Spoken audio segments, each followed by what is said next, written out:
What is going on, guys? We are here. We are live. I'm a little bit later than normal, honestly. I usually don't admit it, but I am a little bit late. I just got out of the shower, did my hair, getting everything ready. My watch isn't even really totally on right now. We'll get that fixed. Over 100 people were waiting. Thank you for your patience. I always appreciate it. It's always a shit show. You know why?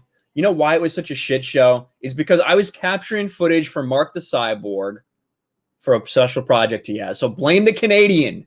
Don't blame me. Blame the Canadian. That is the reason for the lateness. All right? All right. What is going on, chat? I see so many people here. People talking about Cyberpunk. People talking about The Last of Us. Naylands is asking if the DCU's done an R-rated film yet. Not counting Joker. No, I do not believe so. Hopefully we'll get one in the future, though. That would be dope as fuck. I'm hoping it happens. Let's see who's all here. Let's see who's here. We got Adam. What's up, Adam? We have Valis here. D. Smith. Reptilian Freemason. The players' vote is the only vote that matters. That is true because the players chose Ghost of Tsushima, while the journalists, the hack garbage tier journalists, chose The Last of Us Part 2, as we knew they would the entire time. We even have journalists, well, people in the journalism world saying that right now, that you all knew that this was going to happen because of the groupthink in the games journalism industry. So some people, actually, spitting some truth out there. Come on, man. Go Sarah Fuller and kick this thing off. Maybe about 15% of the people in the chat right now know what you're talking about, Blue-Eyed Scorpio, but I appreciate it. A Christmas miracle. Bad Boy Bubby. Game is amazing on PC. Stop with the clickbait vids.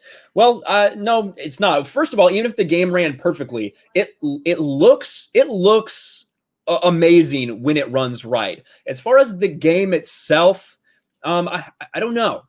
I'm about 10 hours into it now. I wouldn't put it at amazing. I would put it at really good when it runs right. But it's definitely buggy on PC. There are definitely frame rate issues randomly in the game, even with your settings optimized. So no, it's not amazing on PC, and PC players have shown that. Not just the Metacritic ones, but the verified ones on Steam. There's a reason that was hovering between 72 and 79% because it's not amazing. So I'm glad your experience is great, though. The clickbait vids. We're going to talk about my clickbait vids in a little while. Don't worry about that. I see Subhuman is here. What's up, Subhuman? Jesus. I see Mr. Bentham here. I see Jormungandr. I see Jade Shadow. Finally cleared the path to the computer. That's true. I see Trey. What's up, Trey? Good to see you. Oh, there it is.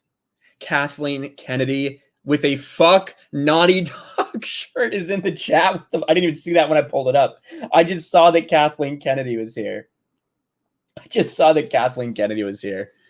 Cyberpunk is still better than Last of Us, even broken. I'll go with you on that one. But we got some shit to talk about. CD Projekt Red and Naughty Dog today. We got some stuff to talk about today. Cyberpunk 2077 was announced years ago. CD Projekt Red, a multi-million-dollar company, should have come through with a finished product, but instead they delivered a half-made game, especially on console. That is 100% true, Hominus, and we're going to talk about that. We are going to talk about it. Let me pull up. Where the hell did everything else go? I lost all my tabs. You guys know I love my tabs. Let's check this out really quick. There we go. Over to viewer activity. John Cream for $5. Unlike CD Projekt Red, Ryan admits his mistakes. I try to not make as many as possible, but everybody makes mistakes. And, I think the biggest thing, why did that get deleted? That shouldn't have been deleted. I don't know why that got deleted. I think that was an accident, Hominus. I think that was an accident. Because that I just pulled up that chat. That shouldn't have been deleted. I'm not sure why someone did, but you're good. Don't worry about it. I try to not make mistakes, but everybody does at one point in time. I thought I may have made a mistake when I made a Cyberpunk video 2 or 3 months ago. When I said that CD Projekt Red lied to us, when I said that something was going on, the fact that they broke their promise about the mandatory overtime, the crunch, the fact that they broke their promise indicated that there was something very wrong with this game. And I said back then, they should delay this thing into next year. They should delay it by months and months and months. And I got ratioed when I said that. I got ratioed for calling CD Projekt Red out, for simply saying we should hold them to the same standard we would hold nearly every other gaming corporation to, every other developer. But no, got ratioed by that. Looks a little bit different today, doesn't it? I wish I had a Razor Fist clip, right? I wish I could do a Razor Fist right now. Fuck you, I was right. Fuck you, I was right. Because I was. But thank you, John Cream. And CD Projekt Red, we're going to talk about the good things that they have done right now in the aftermath of all this, because there are some good things they have done, even with this disastrous launch. Blue-Eyed Scorpio for $5. What's up, Blue-Eyed Scorpio? I almost wonder if the free upgrade was less consumer-friendly and more they knew it wouldn't perform well on PlayStation 4. Well, I think that... I almost everyone's offering a free upgrade. The only people that didn't were like Call of Duty, so basically Activision and Take-Two, NBA 2K. Those are the only ones I know of that didn't offer like the free upgrade, as far as I know. I'm sure there's others, but those are like the highest profile ones that I could think of that was the case for. So they were probably just going along with the flow. But man. CD Projekt Red. Should we look at it right now? Should we look at it right now? Armando says, even if the game ran perfectly on PC, it still wouldn't be acceptable because it shouldn't matter what you play the game on. It should work as advertised. Yeah, I agree. Listen, there's people out there, there's probably people in this chat that have a base PS4 and they haven't really had any problems, or they don't feel like the game is unplayable. That's awesome. If you haven't had any problems with it, I'm really glad you're having that experience. But that is not the case for a lot of people out there. It seems to be the majority of people when we're looking at it, when we're looking at some of these problems. And honestly, I don't know if there's any patches, if there's any work they can ever do to get this game to work in a reasonable manner on base PlayStation 4s. You might say, oh, that's old hardware. You shouldn't be playing it. You should have got it on PC. The bottom line is that they're selling this on PlayStation. That years ago, they said this was going to be for PlayStation 4. A year ago, they told us that this is going to be incredible on PlayStation 4. And even 2 weeks before they decided, 2 weeks before they decided to put this shit game out, the CEO went and lied to their investors. The CEO lied to you, and he lied to their investors. And he said that the game works surprisingly well on PlayStation 4. We're going to take a look at some more of these glitches, some more of these clips. It's not surprisingly well. It's shit. For a lot of people, it looks like a PlayStation 3 game. And that's not an exaggeration. There are other problems with this game, even though it runs perfectly well. The AI is wonky as fuck. There are bugs and glitches everywhere. The driving AI is terrible. The police system is terrible. The loot system is basically broken. The crafting and loot system. There's issues. There are issues. Now, a lot of people are loving and digging the storytelling, and a lot of people are loving the way this game looks, and I have to agree. When my shit runs right, when it runs well, the game looks fucking spectacular. And I really do want to explore more. I want to explore more of the city. I want to get involved in this game. But again, I have it on a pretty decent PC. That's not a lot of people's case. A lot of people are having problems with this thing right now. And if you don't believe me, right? If you don't believe me, where is this at? Where is this at? Let me pull this off. Boom. There we go.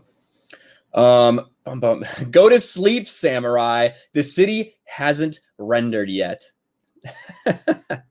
Look at this. Cyberpunk 2077 runs surprisingly well on current-gen consoles, according to CD Projekt's CEO. And for all of you that are saying you shouldn't be playing on last-gen console, this is the current generation still. There are over 100 million PlayStation 4s that are out there actively being played right now. This is, right? This is the current generation.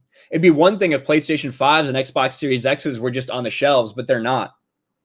They're almost impossible to find. Shout out GameStop for actually doing something good for the consumers, honestly. GameStop, instead of making their shit available online, GameStop is only letting people get stuff in stores right now to prevent the scalpers, which is awesome. Great job from GameStop. It might inconvenience some people, but it's going to let actual consumers get the shit instead of the scalpers. So congrats, GameStop, on doing something good. But this right here is one of the reasons that people are so fucking pissed off. Right? Look at this. Cyberpunk 2077 runs surprisingly well on current gen consoles, according to CD Projekt's CEO. It's good news after the game's recent delay. When do you think this was? 17 days ago. 2 weeks before the launch. CD Projekt joint CEO Adam Kaczynski had praised Cyberpunk 2077 performance on PS4 and Xbox One in an investor call. He was asked about it, right? He was asked about it by investors who were worried about this game because it got leaked, right? It got leaked that there was a problem with PlayStation 4 and Xbox One. He said, no worries. It runs surprisingly good, I would say, for such a huge world. Although it's lower than the Pro counterparts, the PS4 Pro, the Xbox One X, it's still surprisingly good. We had those extra 3 weeks, and we achieved a lot within this final stretch. So we believe the game is performing great on every platform. Of course, according to platform capabilities, but not every platform should be great. What an absolute fucking disaster, man. What an absolute disaster. I see hello Flash in chat. What's up, Flash? Good to see you, man. Flash was on our Game Boy Geeks podcast. It was awesome. Got to talk some games with him. Got to talk some Cyberbug 2077 and some Star Wars. Good to see you, Flash. This is fucking ridiculous that the CEO straight up lied to everyone about this. That's why people are so upset. And look at what it's resulted in. Cyberpunk 2070s. I think there's new scores. I think it's gone up just a little bit. Hold on. Let's check here. This is the tab I want. There we go. 2.8 on PlayStation 4. This isn't just a couple butthurt people, right? This is a lot of people that are having problems with PlayStation 4. Xbox is a little better. 3.7. A 3 points. Get the fuck out of here. I don't want that shit. A 3.7 on Xbox One. What about PC? PC, a little more reasonable, 6.8. I do think that's too low for this game. I think there are bugs, there are glitches, there's problems with the game. It should 10 hours in, haven't completed the game. 10 hours in, I would put it closer to like an 8 probably, because it does look amazing. Some of the things that they were able to do with this ambitious fucking game are awesome, and you do want to hop back into the city, but the bugs take it down a notch. And then to me, just some of the, like I said, the AI is essentially non-existent in this game. It's really sad. So I would right now probably around an 8 from me on PC. But what was one of the problems with this? I see Drunk 3PO in the chat. What's up, Jay? Oh, you sent a super sticker too. I'll get it in a second, Jay. Jay is going to meet some people for park hopping. That should be fun. That should be fun. But what was it? Oh, yeah. The reason, right? The reason that this is upsetting to so many people is because of the way CD Projekt Red went about this entire thing. CD Projekt Red did not allow reviewers to use their own gameplay footage, right? Did not allow them to use a single fucking frame of footage that they themselves captured. They had to use only promotional imagery and gameplay that they were provided with that was captured on PC. Now, that made some people think, oh, that's strange. But then we got the excuses from the CD Projekt Red shills, right? Oh, well, they just don't want spoilers. That's why. They don't want any spoilers to happen. Well, there's ways to go around that. What if you could, for instance, you could say to people, you can use your gameplay, but it has to be in the same missions, in the same stuff that we have already shown to people, right? That's reasonable. That's not any spoilers, but it's still letting people show their gameplay. The reason they didn't was because it is full of bugs and glitches. That is why they didn't want people using their captured footage, because they were lying to everyone. They wanted to make sure this went off without a hitch. Then the other question you have to ask yourself is, why didn't we hear about how fucking terrible it was on console? We didn't hear anything about that from the reviewers. You want to know the reason? Do you want to know the reason we didn't hear it? Because CD Projekt Red didn't provide any console review codes.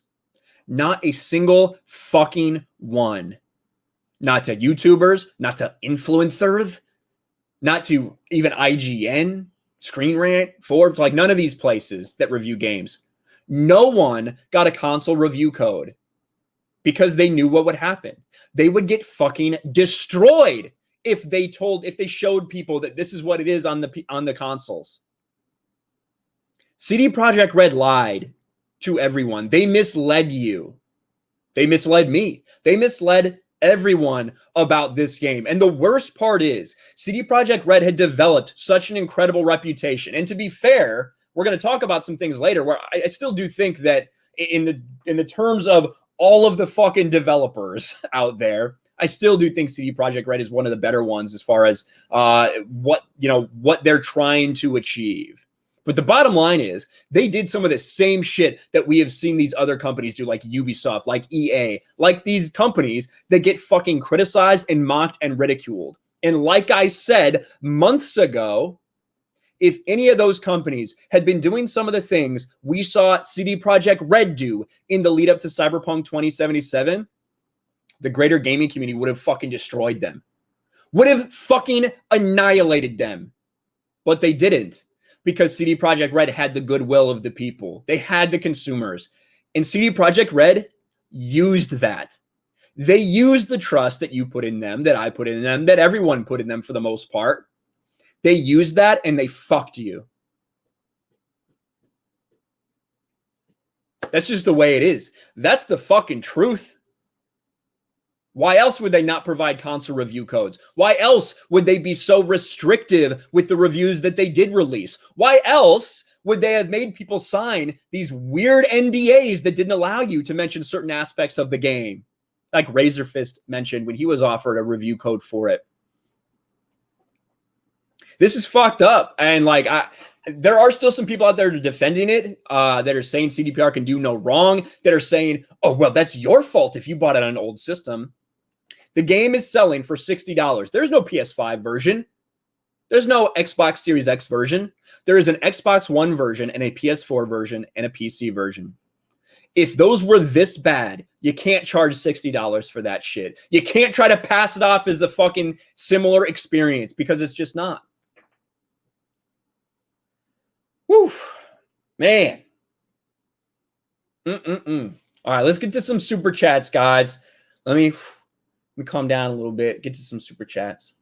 Drunk 3PO with a super sticker. It's a little heart for $1.99. Thank you, Drunk 3PO. Appreciate it, buddy. Jay is going for a park hop and meetup. So that should be really fun. I don't think he's going to be able to play Mario Kart tonight, but I'm sure he's going to have a lot of fun with all the park hop and peeps. I don't know where he's going or what exactly he's doing, but it'll be fun. Alpha Omega Records for £5. What? Are you ready for a gay bloke who hates LGBTBS and finds you rather hot? Don't be a phobe now, even though we are pretty gross, I must admit. Well, Alpha Omega, I am honored. I am honored that you find me attractive. I don't mind one bit. I appreciate it. But no, I ain't into dicks. But I do appreciate the compliment. Thank you. Drunk 3PO with another super sticker for $2.99. It's a little corgi saying, my hero. My hero. Thank you, Drunk 3PO. Again, I appreciate that. And then Alpha Omega Records for £5. People in the chat are horrified by my message. Calm down. You have to be able to laugh at yourself. Gays who hate the LGBT movement need to speak up. I actually know I work with somebody who is part of that community that fucking despises it. She hates a lot of the activism involved in it. She hates that people try to virtue signal, that they try to use, their sexual orientation to get ahead. Things like, I think they need to be treated differently because of that. So I know exactly what you're talking about. So I appreciate you, man. And I'm glad everyone's able to laugh at themselves. Hunter Biden's laptop is in the chat. Oh man. Now I should say too that there's similar things to this, to what happened when Naughty Dog came out with The Last of Us Part 2. We have seen copyright strikes on things that should not be copyright struck. Why was that? Why? Man, I almost forgot about all this shit. CD Projekt Red was copyright striking people. Copyright striking people for PlayStation 4. For PlayStation 4 and Xbox One gameplay. Now, they didn't break any NDAs. Best Buy accidentally shipped it early. But unfortunately for CD Projekt Red, if someone had really wanted to take them to court about it, once you get that from Best Buy made the mistake. Best Buy put it out early. They shouldn't have. But once people got that, they're under no contract with CD Projekt Red. They're under no NDA or what is it called? The moratorium. They're not under that. They have the rights to use that. They have the rights to use that and use it to make content. It even says so in the terms of service. And in fact, it says if we are to change anything about these terms of service that says you have the right to use this gameplay, that you have the right to use it to create content, whatever you want to do, we need to give you 30 days notice. But instead, CD Projekt Red false copyright struck those channels to hide the PlayStation 4 gameplay. So there are a lot of similarities between this and The Last of Us Part 2. But I would say the big difference right now, the massive difference right now is the fact that CD Projekt Red isn't going after the fans, right? They're not going after the fans who are saying, wow, this game is fucking trash on PS4. They're not doing that. They're not calling them bigots. They're not calling them istophobes. They're not calling any of this bullshit, which is good. Which is good. I think that if they would have done that, everyone would have turned on them. Every single fucking person. They struck people who posted gameplay earlier. Simple as that. Stop reaching. These weren't leaks. This wasn't obtained illegally. That's not a reach. That's a straight fucking facts, bitch. I'm sorry if you can't handle it. This is not obtained through illegal means. This was obtained legally. There is no, hey, we can just fucking copyright strike if you get it legally. No. Can't happen. If someone had the balls and the money to take CD Projekt Red to court, they could. They could do that. And in fact, they even false copyright struck people who were talking about the leaks. I fucking guarantee you, they did. So no. It's not as simple as that. I'm not reaching. And it's sad that so many people are still defending this game right now in the state that it's in. Unless you're a PC guy, if you're playing on PC and loving it, then all for it. I've only had a couple crashes. I do have bugs and glitches. Let's show you guys. Let's laugh at something. Let's laugh at something. Let's see what we got here. All right. Boom, boom, boom. Let's take a look through some of these things I've bookmarked. Boom. All right. This is Baby Yaga. At Ryan Kinel, I saw your Cyberpunk video. Agree this happened to me when I was in the middle of a mission. I had to start the mission over from the beginning. Yeah, a lot of crashes. People are having a lot of crashes with this game. Young Ripa is playing on a PlayStation 5. Not even PlayStation 4. PlayStation 5. That motherfucker must have crashed the game 5 times. Like a ton. A ton. On PlayStation 5. Almost, it's optimized really well for PlayStation 5. Just get a newer console, dummy. No, not exactly the case. This is Vito. Cyberpunk will have a better reputation after years of patches, but right now this is a Fallout 76 level of failure. This game is unfinished and clumsy. I don't think it's that low. I don't think it's Fallout 76 level. That is what everyone's making these comparisons to, right? That is happening. People are making a joke of it. Cyberpunk 2076 in reference to Fallout 76. I don't think it's that bad. But I do think when you look at the level of trust people had, say, in Bethesda and the level of trust people had in CD Projekt Red, and you see where these things ended up, maybe it is kind of a very similar circumstance for what people expected and what they got. Now, I'll say I do think that I do think that Cyberpunk, that CD Projekt Red is committed to making this game really fucking good, and they knew that this would probably need 4 to 5 months. But not the investors, the executives made this fucking decision to release this game and mislead the public. That's what I think. That's what I think. So I do think it will continue to get better. I think CD Projekt Red is committed to making this game good. Well, making this game as perfect as they can. You know what I mean? So I do think that 6 months down the line, if you buy Cyberpunk 2077 on a PlayStation 5, Xbox Series X, or PC, you should expect an extremely smooth, incredible experience. But not right now. And I don't know if they can ever get it to really work on all the base PS4 and Xbox Ones like they told us that they would. So here's someone else that has this is base PS4. This is base PS4 material. Basically everything is completely glitched out and not rendered. That looks pretty rough. This guy wants just clips. Oh, this is pretty good, actually. This is a pretty good one. This dude's just walking along. I've seen this happen a lot. He's just walking along, gets pulled back. Got pulled back like halfway out of the fucking city. Randomly. Right? Randomly, it just occurred. This guy got 2 phone calls simultaneously. That's not a big deal. There's a lot of this kind of stuff. Cars spawning in the middle of the road or up on top of things. Look at this person. Just I don't know what happened to that NPC. T-posing. I see a lot of T-posing out there. A ton of it. A ton of it. Let's see. Is there anything else from this specific thread? I'm sure there's a lot of stuff. I was in the middle of a side quest and this happened. Skyrim. That will never get old. How many chopsticks does this guy need?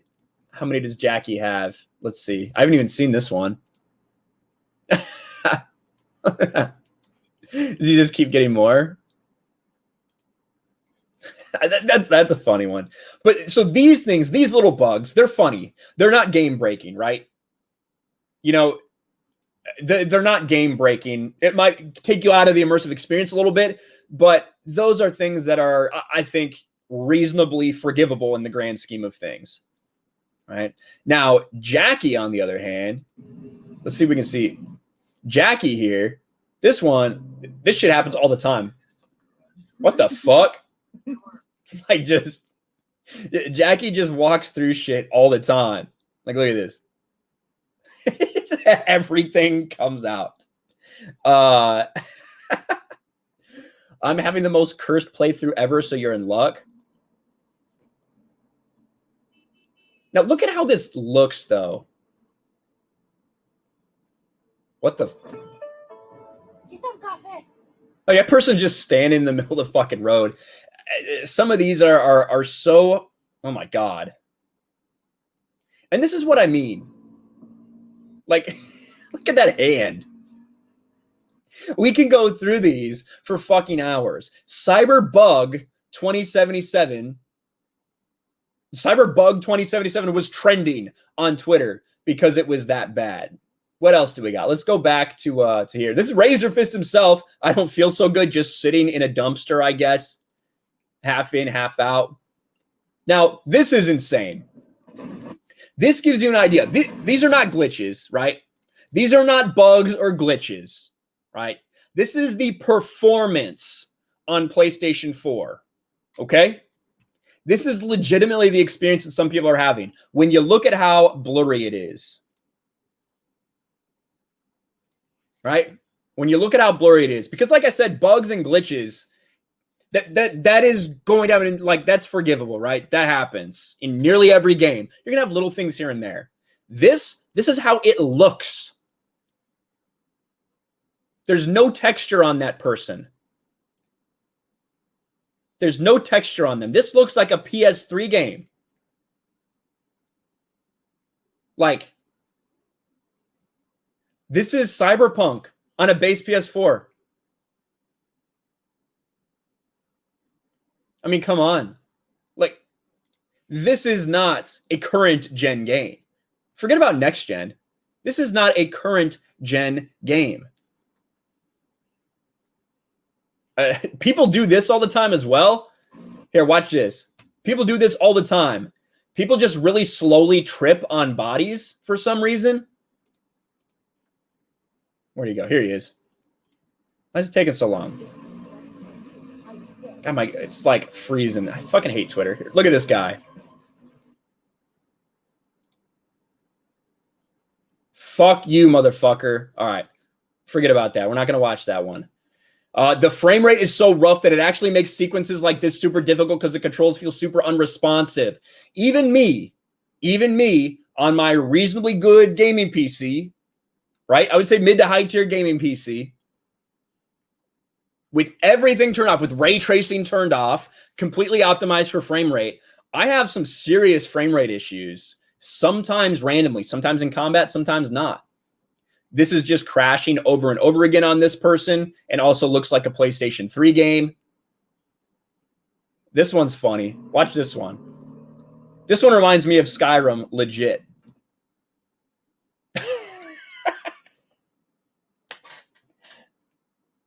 You run a motorcycle into a car, 5-second delay, go flying 200 feet in the air. All right. This is rough, guys.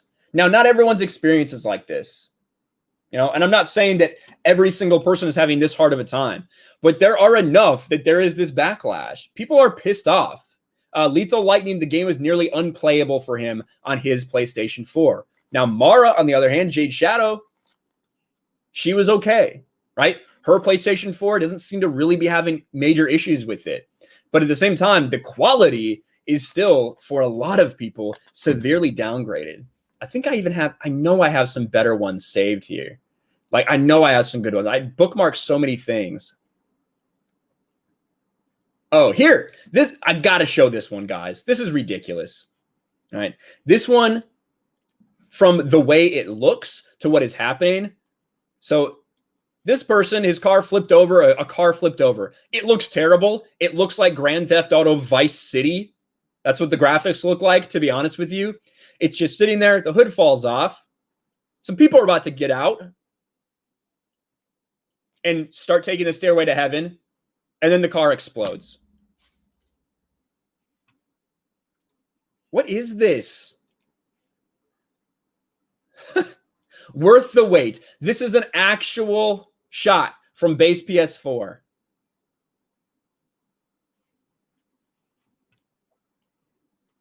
Now, I can't listen. You in the chat, they're saying every game's unfinished. This, come on, man. What the fuck? I don't understand. Listen, I am enjoying the game. I am enjoying this game when I'm actually playing it. All right? I am. On PC. But you can't fucking tell me that there's nothing wrong with this release. You can't with a straight face sit there and tell me that.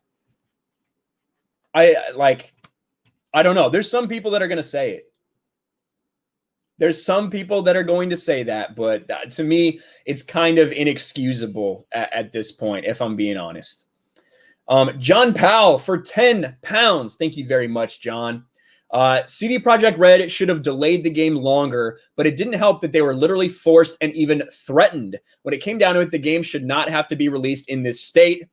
Let's see. Ghost of Tsushima equals robbed. We're going to talk about a little bit of Ghost of Tsushima in the Game Awards in a little bit. Don't worry, guys.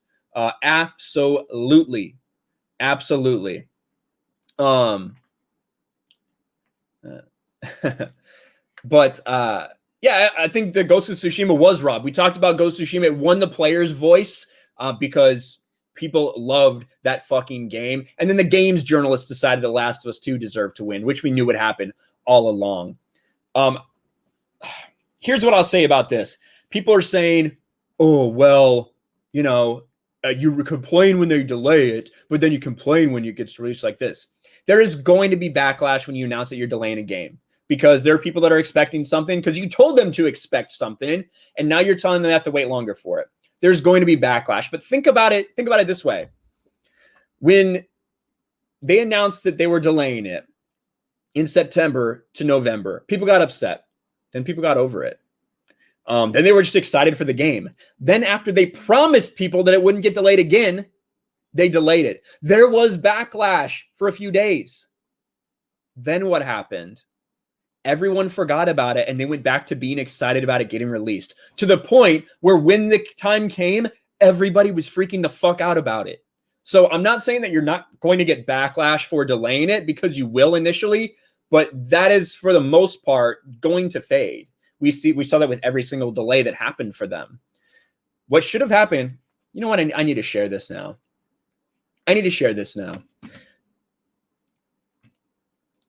So this is my videos here. These are all my videos. I've fucked like 700 videos or something on the channel. Let me see if I can zoom in a little bit. Maybe I can. Let's see. All right. This was mine today. This is my thumbnail. They lied to us. Now, there's a very, very important reason that I used this thumbnail today. They lied to us because I was a little butthurt about something that happened about 2 or 3 months ago. And that's at a 91%, which isn't the best. You know, I usually get, a couple people over there in the Last of Us Reddit. They'll come and, try to dislike my Last of Us 2 vids sometimes. Not really a big deal. I get a lot of fucking views on those because they do get out there to a wide audience. Not a big deal. But what I was a little bit upset about was this. Right here, this one. The only video I've ever been ratioed on. 49% like ratio. 49%. That is the reason I use this. They lied to us thumbnail today. Because I use this. And that's become kind of like a meme for me and Lethal and Mark and Jeremy and a couple people like that, right? Because I got ratioed on this. The CD Projekt Red fans that were upset that I was calling out CD Projekt Red for Cyberpunk, they ratioed it. Little bit different story today, isn't it? It's a little bit different story because I was fucking right. This is when it came out that they were going to do mandatory overtime, the crunch. Now, my video was never about, oh, working an extra day a week is fucking torture for people. It's human rights violations. That was never what that was about. My video was about the principle, the simple fact that CD Projekt Red told us that they were not going to do that. They made a grand statement. They promised their employees and they promised the media and fans, we're better than these other companies. We are not going to crunch. Then they broke that promise. What that meant to me, I don't have a big deal with someone working Saturdays, working an extra 8 hours a week. Not a problem. Whatever. I've had to do it a lot in my life. What I have a problem with is the fact that they are going back on their word, which meant to me that if they're doing that, if they're breaking their promise, there's something really fucking wrong with this game. There must be something really bad that they need to get worked out. This game might be a lot further away than we think. That's what I said in my video. And people said, oh, you're just a hater. You just want this to fail, blah, blah, blah, blah, blah. All the while, I'm saying I'm excited as fuck for Cyberpunk. Didn't matter. Said something bad about CDPR. How dare you try to hold them to a standard? Dislike. That's what happened. And here we are today. Now, what I said back then, I think that was in September or something. I said they need to delay this game into 2021 because it's obvious that something is wrong, that this game is not ready. And instead of, working overtime, instead of crunching, what you should do is fucking delay it right now. Rip the Band-Aid off. Stop trying to lie to people and just delay it. But no, instead they forced this game out. And we've seen what happened. No, it is what it is. But hey, this time the "they lied to us" thumbnail worked pretty well. Worked pretty well. Was happy with it. God fucking damn it, man.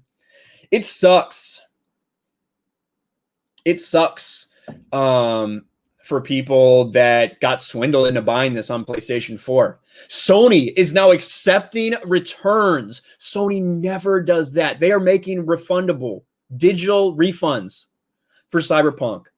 Sony never fucking does that. That's how bad they know that this is. That's how fucked they know that their customers got. Because of CD Projekt Red. Because they lied to us, end quote.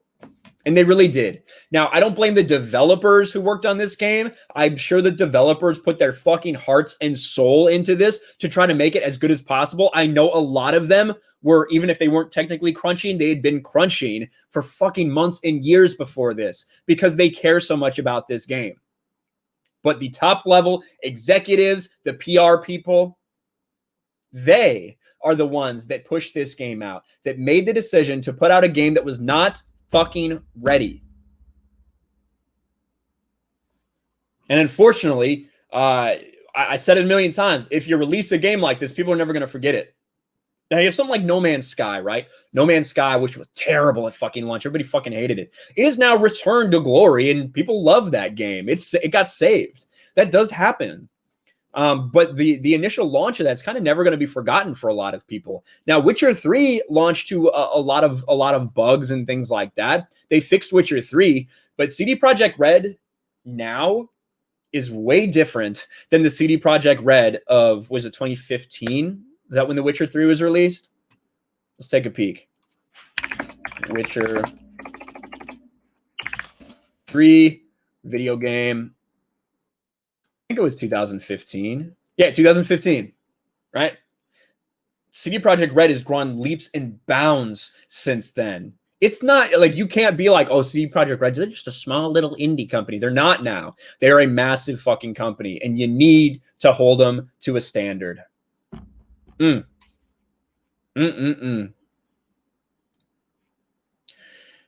oh man. All right, let's get to some super chats, guys.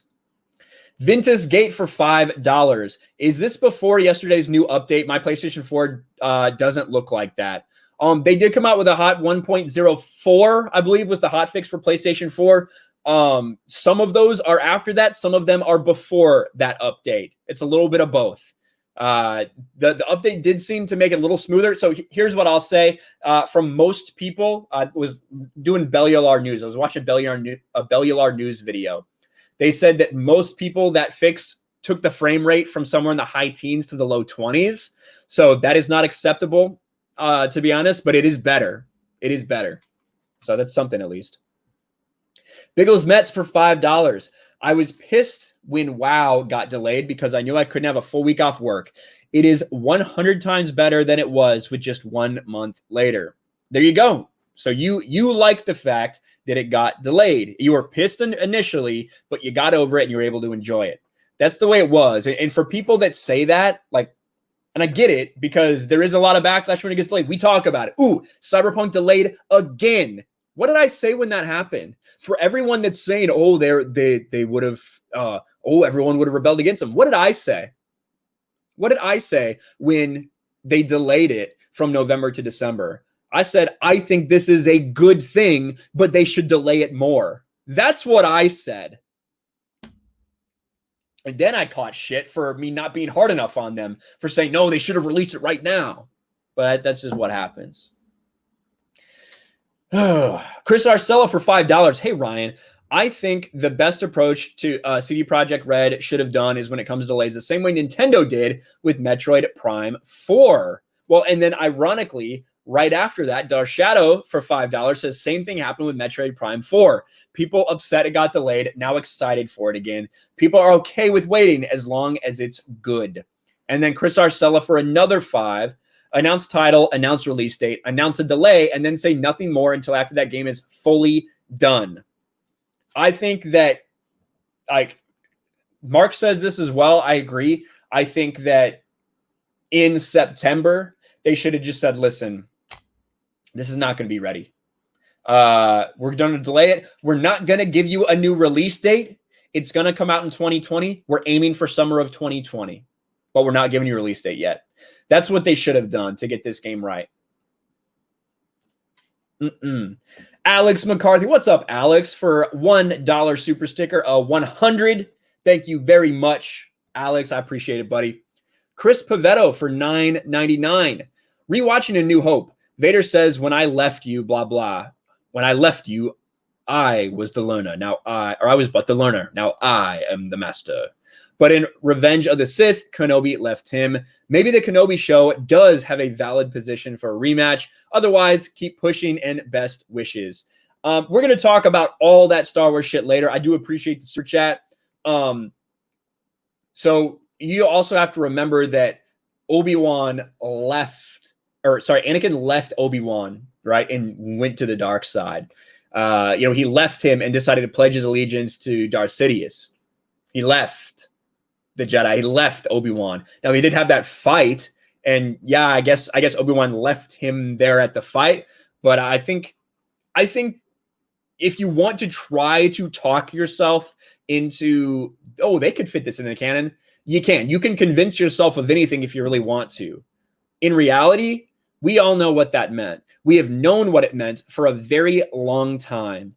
And one of the things that Disney is doing with Star Wars is they're doing these things to get, I love Hayden Christensen. I would love to see him fight as Darth Vader again. And that's well and good because a lot of people love Hayden. But this rematch, what does it do when you watch A New Hope? It lessens that, right? It lessens all of these other things. It lessens the impact of things. Same with Darth Maul, in fact. Bringing Darth Maul back. What does that do? It lessened the prequels. It lessened episode 1. Because when you see Obi-Wan and what he did, fuck, Darth Maul ain't dead. Motherfucker's fine. So they continue to break their own continuity for this shock and awe shit. And although I think it's cool, like, yeah, it'd be cool to see an Obi-Wan Anakin fight, Obi-Wan Vader, but it shouldn't happen. And to me, canon and continuity and shit like that is important. So that's kind of why I get frustrated about that. But thank you, Chris. I appreciate the super chat. The Price is Right review for $10. Sup, bro? I agree CD Red should be held accountable. In my view, this reminds me of Division 1 launch. It was full of bugs. The dev dragged their feet on fixing it till years after the fact. Unacceptable. I do think that this will get fixed. I really do. I think that this game is going to be fixed. I do think that this game is going to get fixed in time, unless it's on a base PS4. I'll tell you guys right now, I wouldn't buy this on PS4. I wouldn't. Now, some people, it's fine for some people. We had someone in the chat that says my gameplay doesn't look like that. After seeing it on PC, after seeing what it looks like on PlayStation 5 and Xbox Series X, I would wait 6 months to buy this game if you could. I really would. I think that what they tried to do was so fucking ambitious. Like, they try to do so much with this game. Not only is it a shooter, it's an open world, it's an RPG. It's the melee is okay at times. The hacking, it's essentially like, what are the Ubisoft games? Watch Dogs. It's like Watch Dogs with the level of different stuff you can do with hacking. It really is like that detailed. You have these crime scene reconstruction things, the different abilities to attack problems in this game. It is really, it has all of the pieces of a fucking masterpiece, right? A fucking masterpiece. But the problem is there are just some holes. We talked about the AI. Police in this, for instance, this is why there are no car chases in this, like, that aren't scripted, that aren't directly in the gameplay itself, because there is no driving AI. Like, you're not going to hit somebody's car, they'll come try to get you. The gang's not going to come follow you in cars. The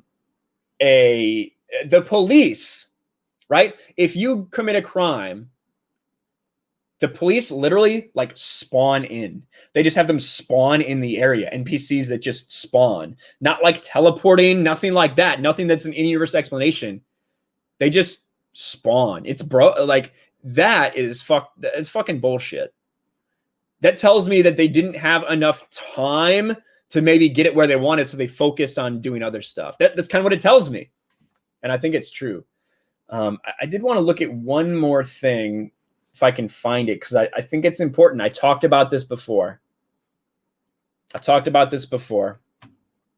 And then we might move on a little bit. We are playing Mario Kart tonight. I saw somebody ask if we're playing Mario Kart. We are. Oh man, that's what happened there. Boom. All right. Now this is from Legacy Killa, who I have to give him props. I don't always agree with his takes on everything, but he is someone who has been hyping the fuck out of Cyberpunk. His channel is almost dedicated to Cyberpunk and getting hyped for Cyberpunk. He has been very realistic and very real with his criticisms. He said that they shouldn't have done this. This is a mistake. That CD Projekt Red has lost the trust of people. He said that. And I give him props because he's someone whose channel has been built on Cyberpunk hype. So I think especially for those people to come out and be honest, even Young Yeah came out after, doing a lot of hyping for this game, a lot of overlooking a lot of other things that CD Projekt Red did, not criticizing them. Finally, when it's all said and done, he is having some criticisms. Cyberpunk 2077 on Steam currently has a 72 of 100 score, with users complaining about widespread issues. Same goes for Xbox One and PS4 players. I think the CD Projekt Red dev leak from October was right on. And I talked about this. This is a confirmed CD Projekt Red developer getting asked about the state of the game. Day one patch is most likely going to be quite massive. The game was rushed, and the announcement of gold came as a surprise for most of the team. Just like I predicted when I said that the announcement of them going gold was in response to a lot of the talk about crunch. That is why they did that, to try to stop the bleeding and the negative press. It's unlikely this game will be 100% done and polished, even including the day one patch. The game would easily need 4 to 5 more months of work, counting crunch. The tech behind the game is not bad. Actually, rendering, the engine lighting teams did a great job, and the visual quality is quite high. Although the Red engine is a bit mangled, the game's not terrible, technically speaking, but it could have used more time to be properly shipped. Then someone says, thank you. Is the studio confident in expecting the game to be well received among the critics? 90 plus Metacritic guaranteed. The studio is confident the game will be well received. Overall, Cyberpunk is coming out to be a great game. What's frustrating is given a bit more time and better planning, could have come out a masterpiece without anyone doing crunch. Seems to me like that was spot on. Spot on. Let me hit some super chat. I just see one new super chat here. Let's see. $5 from Mr. J with a Texas flag as his profile picture. On Xbox One X with a disc copy, few glitches, enjoying the game. Wonder if the digital is more buggy than the disc with consoles. They should have waited. I have heard a little bit of that. I don't think it would have any effect, really. I don't think it should, but I have heard some people saying that with their game, like with their disc copy, they've had a little bit better experience. It's probably just happenstance because I don't really understand why it would be different. But I don't know. But what else should we move on to, though? I think something else happened this week in gaming, didn't it? I feel like something else happened. Hold on, I got to show you guys one more thing, though. I need to find the dildo. Where's the dildo? I need the dildo. It's a really funny scene. It's a really funny fucking clip. God, where the fuck is it? It's in my bookmarks somewhere. Because I know it's here. Is this it? No, that's somebody randomly fell out of the sky there. I don't know. Fuck, it's in one of my videos, though. There's a dildo in one of my videos where, like, somebody takes out a dildo and hits somebody with it, and they go flying, like, fucking 200 feet in the air because the NPCs physics are just kind of broken in this game. But Perry Chan thanks me for that audio at some point. Oh, yeah.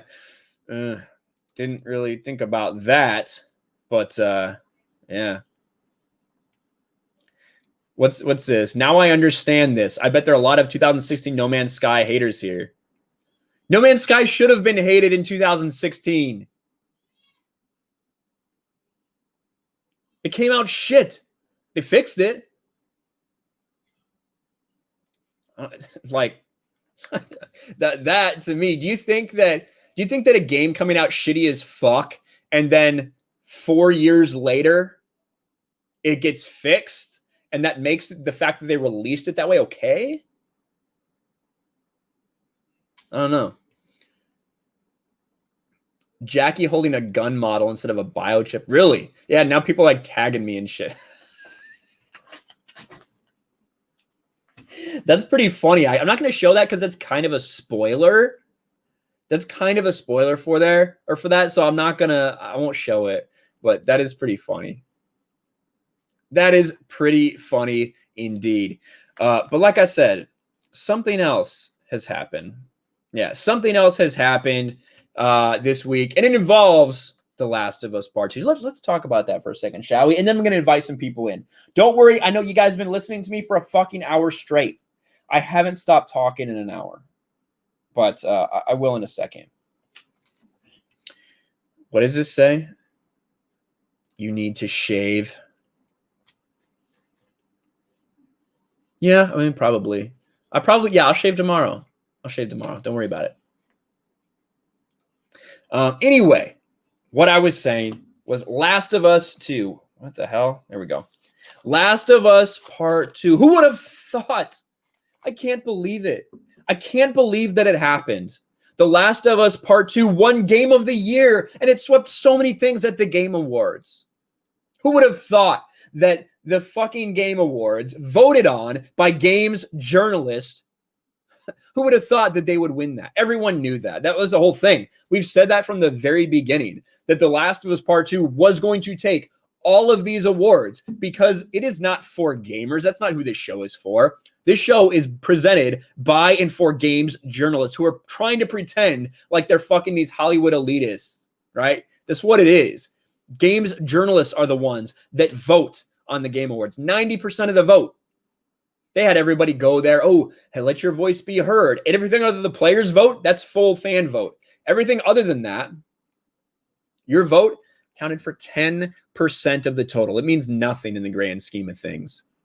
You could have, of the 100 games journalists that voted on this, if 70 of them vote for Last of Us Part 2, and 10 million people go out there, 10 million fans, and they vote for Ghost of Tsushima, it doesn't matter.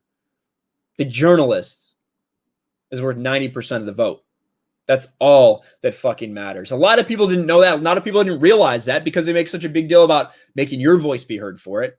But that's the truth. So it's not really surprising that The Last of Us Part 2, that ends up happening to it. I also actually want to look at something from Forbes. The Last of Us 2 won whether... Hold on, where's that? Here it is. Forbes. Now, Eric Kane. I've had some issues with Eric Kane before. No doubt. Right? What the fuck? There's no way I'm subscribing to Forbes. Go fuck yourself, losers. Fuck that nonsense. Fuck that. Come on, man. Anyway, what it says, Eric Kane is basically saying that, of course, Last of Us Part 2 won, whether it deserved to or not, because he was talking about the bubble that the games journalists exist in. The fact that these people all hang out in these cliques, that they all told each other it was a masterpiece, that from the beginning they were shilling for it, and they were trying to tear down anything that wasn't The Last of Us Part 2. If anyone dared step out of line, you got ostracized for it in the games journalist industry. That's how it is.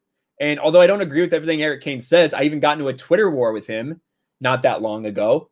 I guess it is long ago, like June or something now, maybe May. I don't agree with him about everything, but he's spot on. That's exactly why it won. He even says, why should anyone give a fuck about these awards? It's just journalists that are voting on it. And then basically went on to say, your Game of the Year award is whatever you want it to be, kind of bullshit like that. But at the end of the day, the players resoundingly made their voices heard. Neil Druckmann went out there, opened his dumb, fat fucking mouth, stuck his foot in it, and Last of Us Part 2 got destroyed. And I'll even show you. For those of you that say, it's just a small vocal minority. No, it's fucking not. It's fucking not, simply. And you can tell that because every time anything on YouTube gets put up, anytime that happens for Last of Us Part 2, it gets destroyed. It gets ratioed. Why is that? You think that there's just a bunch of people that's all they have nothing better to do than look for the Last of Us 2 videos and downvote them? That's not what happens. No, in fact, people are busy laughing at Neil Druckmann, The Last of Us Part 2, to be sure. But the fact is, when people see that, they dislike it. Look at the chat for the Game Awards even. You could see in that replay exactly what people thought. Stop fucking auto-playing, you fucker. Here, let's share the screen. All right. Boom, boom, boom, boom. Now, when you go through here, right, there's a couple things. Oh, my God. I just found my next video. This is about the only thing that got ratioed worse than a Last of Us 2 video. The global gaming citizen Latinx in gaming. That was cringe as fuck. Should we watch this? I'm going to wait till everybody else is on. We're going to wait. I'm going to wait, invite a couple other people on, then I'll do it. All right. The Last of Us 2 wins Best Action Adventure Game. 31%. Last of Us 2 wins Game of the Year. 38%. Some of these have been re-uploaded, in fact, because they got ratioed so badly.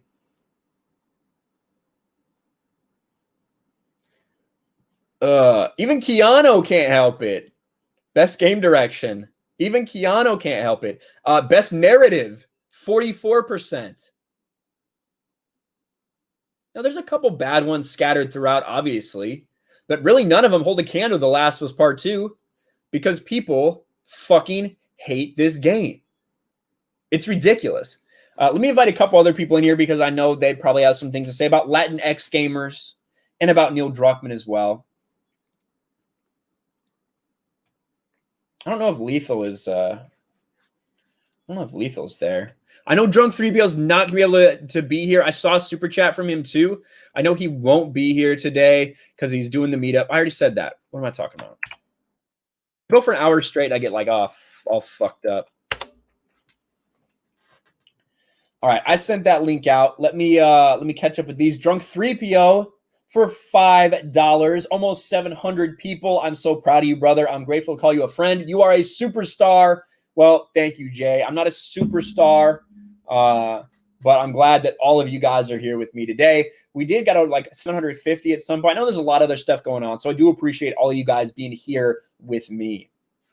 Biggles Mets for $2. Shout out to Drunk 3PO.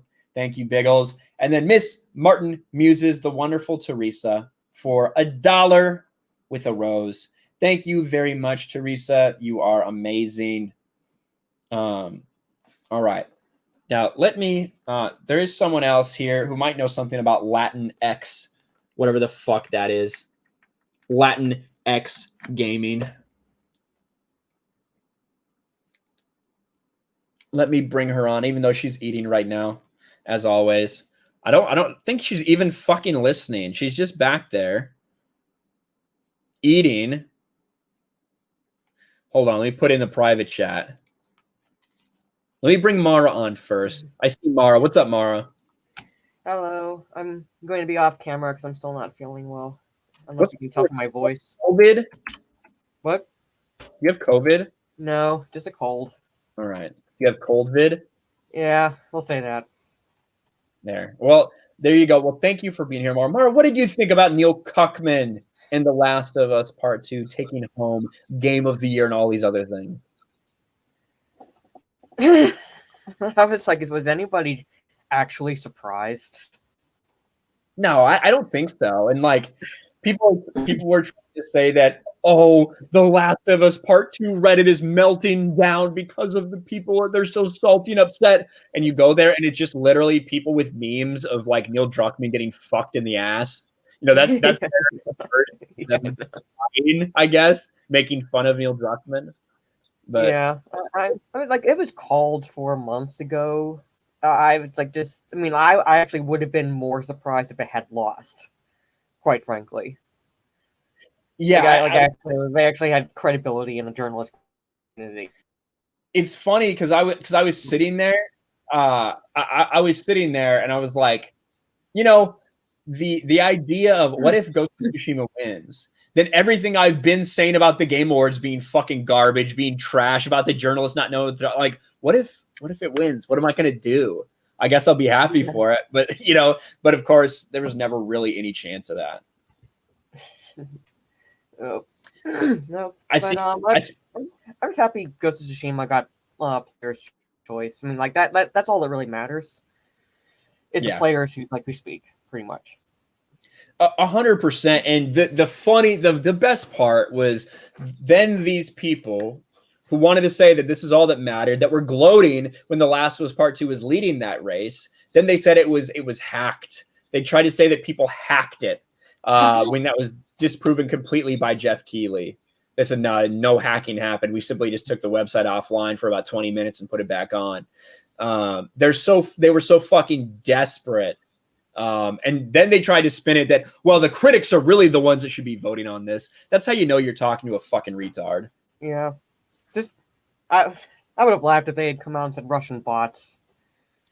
Oh, God. Or anything like that. I mean, that wouldn't be surprising. I guess we do have a history of hearing about Russian bots in these elections. I heard a lot of people saying stop the vote or stop the count and all that shit, which is pretty funny. And like Steph is just not paying attention. She's back there fucking eating. She's not responding to me. She's not responding to the private chat. So she's just in her own little world. So we're just gonna ignore her for a little bit. Let's see. Even if you like that trash Last of Us Part 2, you can't deny that Neil Druckmann is a expletive. Choose a word. Yeah, choose a word for that. Any word. Now, here's something. Maria Judith. Last of Us 2 deserves the award. Its gameplay mechanics and even graphics are awesome. I will say the graphics of it, the graphics are really fucking good. Now, there's a reason for that. It's because it's not an open world. It makes you think you have choices, but in reality, you're on tracks going through. So you do have the capability to make everything look better because there's not as big of a world, like saying something like Ghost of Tsushima, which definitely I would say is more visually stunning, but the actual graphics themselves aren't quite as good because you can't do that in the open world. As far as the gameplay mechanics, I kind of disagree. I don't think that Naughty Dog is a very good base level when it comes to combat, whether that's gunplay or melee. And a lot of the stealth AI was just absolute dog shit in that game. But yeah, it looked good. I'll say that for it. It looked damn good. Now, Mara, what's been going on with you and Cyberpunk? How have you been enjoying it? I haven't played much since when did I start playing it? I think I started playing it like just a bit offline Friday, just to create a character and just start going through the prologue. Mm-hmm. Overall, I mean, I'm kind of middle of the road with it right now because, like I said, I'm still in the prologue. I've only played for a couple hours since I've been sick, so I haven't really been on as much. So story-wise, I can't really say anything about it, but I think I had like maybe one buggy issue with the character when I was creating character, because for some reason I couldn't select something when I was creating character, so I had to go back and then like start over. But other than that, had no crashes, no glitches or anything like that. So far, it's been, like, knock on wood, fine for me so far. Well, that's good. I think that I think that everyone has had definitely different experiences. You're not that far in, I will say that. For me, once I started getting out, not into the storyline aspect, and started exploring, is when I ran into a lot more issues, like that weren't like scripted, that were side missions and things like that. So we'll see how it goes going forward. I feel bad for Lethal. I wish his stupid ass was up right now. I want to talk to him about it, because I want him to play again after this patch. But he was up late because he was part of Steph's, that makeup and media stream. So I don't know if he's up yet. Oh, watching stupid anime and shit. Listen, Lethal basically revealed to us that he watches the gay anime, the ones with the feels, and that his house is like as clean as a whistle. It's like completely clean. Lethal is revealing himself to be homosexual. He just doesn't know it yet. So we'll see. I hope he wakes up in time, but I don't think he will. I might just bring Steph on, even though she's eating. She's not paying attention. We're gonna bring her on for a second, see if she notices. Hey, Steph. She is not paying attention, so we'll put her back. I don't know what's going on. She probably has us muted on accident as she's doing other things. She is not ready. People are asking me what system I'm using. I'm using a PS4, and I don't know if I mean, are the issues just for digital copies? Because my copy is a physical copy. I don't know if that makes a difference or not. It shouldn't really matter, but somebody else did say that too, that the physical copies, a lot of people aren't having any problems with it. For you, what kind of PlayStation 4 you have? When did you buy it? I didn't end up buying it until late last year. So it's not exactly like a base model or anything like that. Yeah, you might have a PS4 Pro. It's not Pro, I know that, but it's kind of like, I guess, like it came off the assembly line later than, I guess, other people's PS4s. So so yours is a pretty new model, which may be one of the reasons. But yeah, I don't know. I think that for me, bring her on and just leave her on. I'm not going to do that to her. No, I was bringing her on hoping that she would like notice that she was on, but I'm not going to bring her on just to do nothing. It might be a PS4 Slim. That's what I was going to say. Well, maybe. Yeah, I bought it as part of a bundle. Best Buy was running a deal last year, and up until that point, I'd been primarily Xbox, and so I wanted to have another console, so I was able to game with some of my other friends who didn't have Xboxes or any like cross-gen capability. So and I don't really understand Maria, why she's laughing at everyone in the chat. We've been here. I don't know if you watched the first hour of the fucking stream where I destroyed CD Projekt Red and Cyberpunk 2077. Maybe you didn't notice that, because all you fucking weird Last of Us 2 stands care about is one thing, and it is fucking Ellie and Abby. That's all you fucking care about, no matter what. You just dream of them scissoring each other. That's all that's in your minds. We fucking shat on Cyberpunk the first hour of this stream. You fucking retard. Yeah.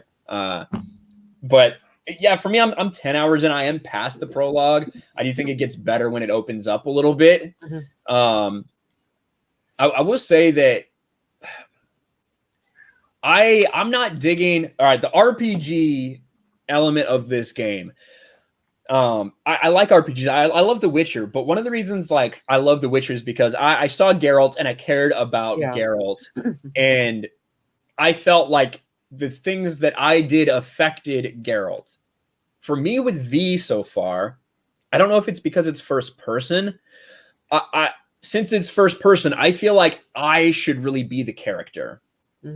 I'm not doing things that I think V would do. I'm doing things that like I want to do. I should be this character's from first person, but I don't. When I hear him speaking and when I see what happens on screen, I feel like I feel like the character is not me, which is strange when you're in a first-person scenario. I don't know if that's what's throwing me off or not. Whereas in games where you don't have a speaking role, but it's in first person, I think it's a little more reasonable to like imagine yourself as that person. But yeah, I can see that. I've never really been, for one of a better way of putting this, enamored with first person point of view in games. I've always preferred third person point of view, like you said, actually seeing Geralt, actually seeing Jin Sakai in Ghost of Tsushima, and like seeing everything that you're doing versus the first person perspective. And so like that's probably the one negative I have with the game, is that like you see your character when you design it, but then after that, unless you accidentally walk across in front of a mirror, you're not going to see your character again. So it's like why put any effort into what your character looks like at that point? Well, and also that I feel like we were led to believe that this character creator was going to be like fucking incredible. Mm-hmm. But at the end of the day, okay, you can give your character tits, 3 different sizes of tits. You can give him a penis, 3 different sizes of penis. But there's not that many options. You can't change your body type. When you put, say when you put clothes on your character, right? Lethal's character that has big tits. Mm-hmm. The boobs are only going to be that big when she doesn't have a shirt on, because when you put this shirt on, everything defaults, whether you had it small, medium, or large, everything defaults to medium for it to render that way. You can't make your character taller, shorter, skinnier, fatter. It's really a very basic character creator option. And when people are trying to say, oh, you know, when people are trying to say, oh, it's incredible, the RPG element, I really am finding it a little bit lacking in ways. It's hard to get into for me. Now, it's better that I'm not streaming it. When I first streamed it that day, it was, I was really distracted by the chat. I was getting frustrated at the frame rate. But once I stopped streaming it, it was a lot better. And I enjoyed it more. But at the end of the day, there's a lot of problems. So. Yeah, it's like I said, you know, it's I put effort into my character because I wanted to create something that looked like it could reasonably step out of a Mad Max world, just because I went with the nomad routes. So that's my storyline right now. But even then, the only thing that really is different with the 3 that I've noticed watching your stream, watching Lethal stream, and then like going the nomad route is like once you enter Night City, it's pretty much the same. Side missions and everything like that. It's just like how you end up in Night City. Like your beginning is what's different. Yeah, well, I do think too that, so you'll see that your start will affect your choices. So as Street Kid, I have certain dialogue options, but I don't feel like those have really changed. I think it gives me a little bit of backstory, but it doesn't really change too much the outcome, at least not yet. Now, when I start dealing with gang members and things like that, you know, maybe. And we're gonna bring someone else on now who I think is ready this time. She's not eating anymore. Here she is. What's up, Steph? Hi. We actually brought you on for a little bit, and you didn't know what was going on.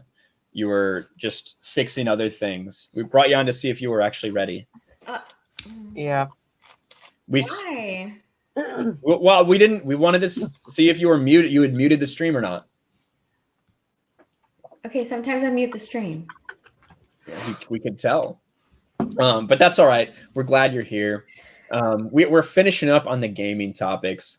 Now, you haven't seen too much Cyberpunk, either gameplay or anything, right? You watched my stream for a little bit. I watch yours, Lethal's. Who else did I watch? I watched PewDiePie play some. I watched what else did I watch? I don't know. I've just watched videos about it. Now you had bought it on PlayStation 4, and kind of with all the bad fucking energy and everything, you're returning it, right? Yeah. Yeah, I think that's happening for a lot of people. And yeah, I won't even open it. I have that little tin that it came with, and yeah, I won't even open it because I want to return it. Yeah, and I think listen, Sony, let's see if I can find this article. Sony accepting Cyberpunk returns. That might be like a night video that I do. Sony is reportedly, it's from VGC. Sony reportedly issuing refunds for Cyberpunk 2077 on PlayStation 4 for digital copies. That never fucking happens. Ever. What is this? Must be another glitch.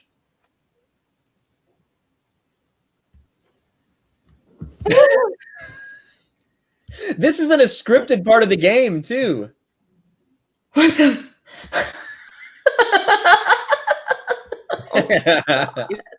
Like one, like the mimes that, like, basically pretend like they're going downstairs. That's what it reminds me of.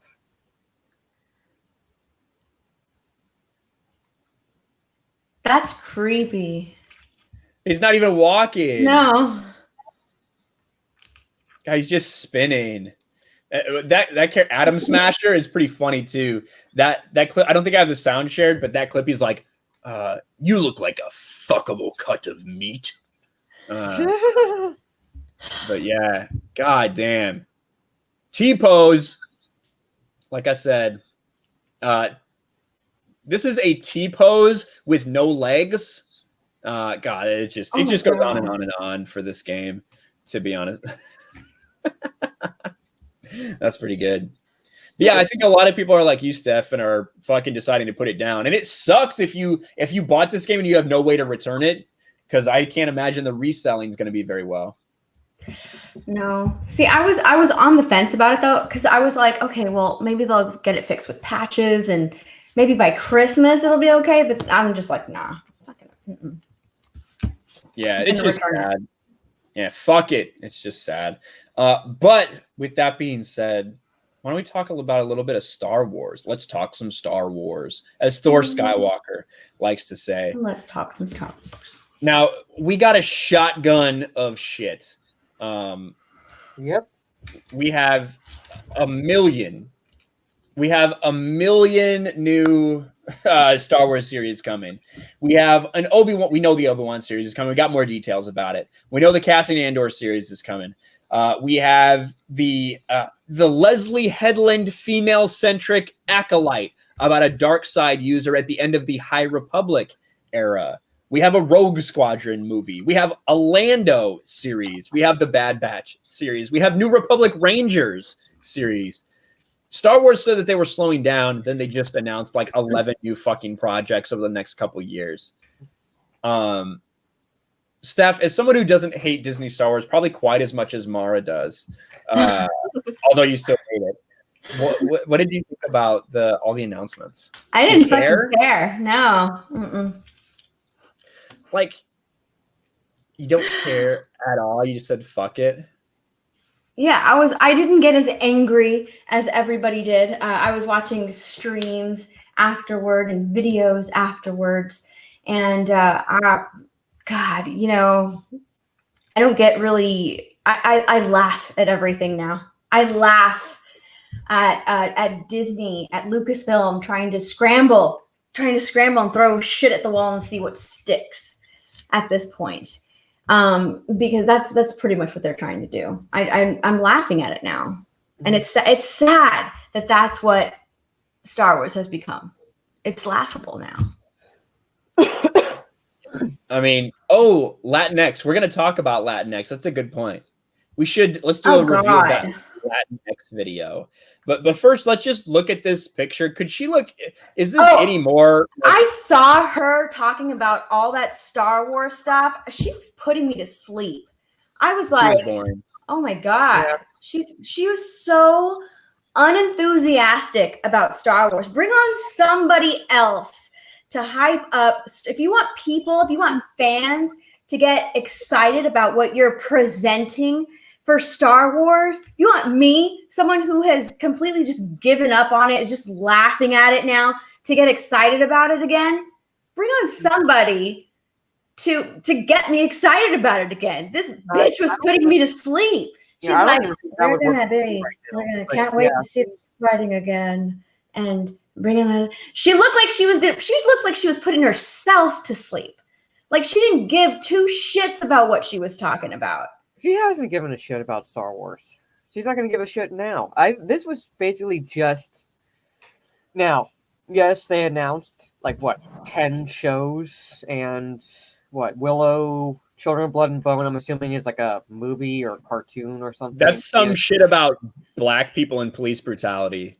Yeah, so basically, 10 shows and a few films, and it's really just to shut the investors up. Because how many of these actually get off the ground and out of pre-production hell is another story right at this point. Especially when if they're going to be on par with The Mandalorian, that's how many millions of dollars per episode? About 10 to 12, because it's about $100 million, I think, a season. So yeah, and you take 10. Okay, let's say each some of these shows are going to be on par with that. So let's say all 10 of them are going to be on par with that. 10 million episode times 10 shows, and however many episodes there are.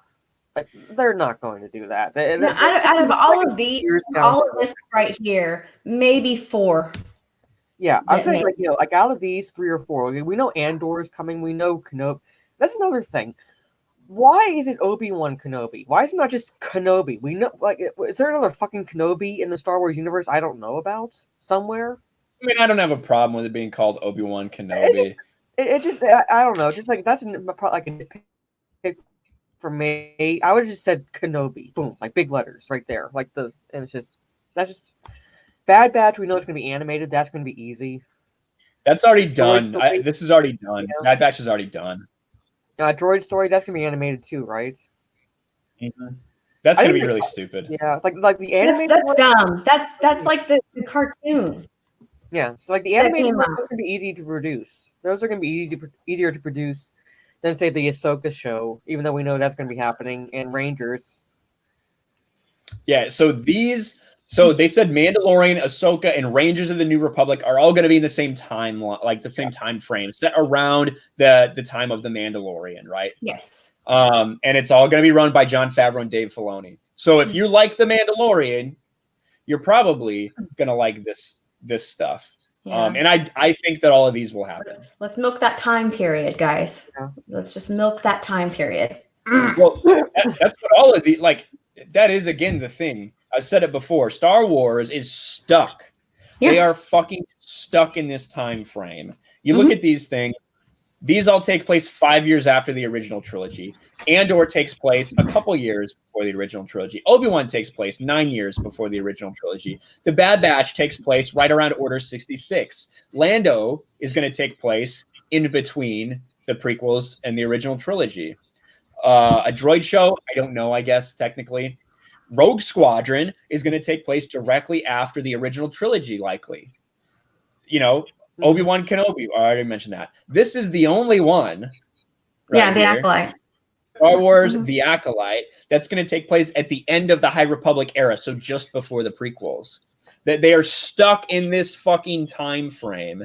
And that is why, to create new stories, they break continuity and break canon, because they can't keep it straight. Because Star Wars is becoming so small and congested for these people. They finally found something that worked for them, which was the Mandalorian. They found something that fans enjoyed. So everything's just set in that time period now. Well, and I would say, I think that the hype for the Mandalorian is going to wear down. I don't think there's any rewatchability to it, especially the second season when nearly every episode is just whoever the guest character is, whoever the guest star is for the week, it's their episode. I just don't think that's going to hold up on rewatch, in my opinion. I think people are going to slowly sour on Mando and realize that, wow, that there are a lot of fucking plot problems with this. There's a lot of things that don't make sense continuity-wise, and that the Mandalorian himself is just fucking boring. Ironically, this is probably one of his better episodes last week, where he actually showed how much he cares and the fact that he's willing to just betray everything he knows for Grogu, what the fuck his name is. But it is better than the sequels, to be sure. That's what they're capitalizing on. Yeah, that's it. I have a question about the Acolyte. You said it's a dark side user, so it's not a Sith? Not necessarily. They didn't specify Sith. All right. Which I think is important because we've talked about the High Republic before, and if they introduce the Sith in the High Republic, they have to be very careful. But they've proven they don't give a fuck. They're about to have Obi-Wan and Anakin fight again. Yeah. But if you actually wanted to pay attention to continuity, you'd have to make extra sure that the Jedi do not discover the Sith. Right, or else what Yoda said, because Yoda was alive during this time frame, what Yoda said about the Sith being gone for millennia wouldn't be true. Yeah, that's why I saw when I saw Sith Empire written on the board for the ideas for High Republic. I'm like, how are they going to do that?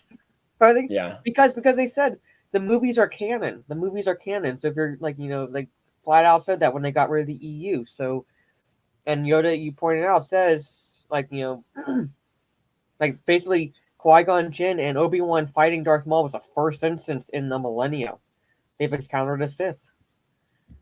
And, right. Yeah. So I don't know. And someone mentioned the Bill Burr was in the series. I actually saw a clip of one of Bill Burr's scenes. He's actually good. He is. He's working on I love Bill Burr. I listen to his podcast.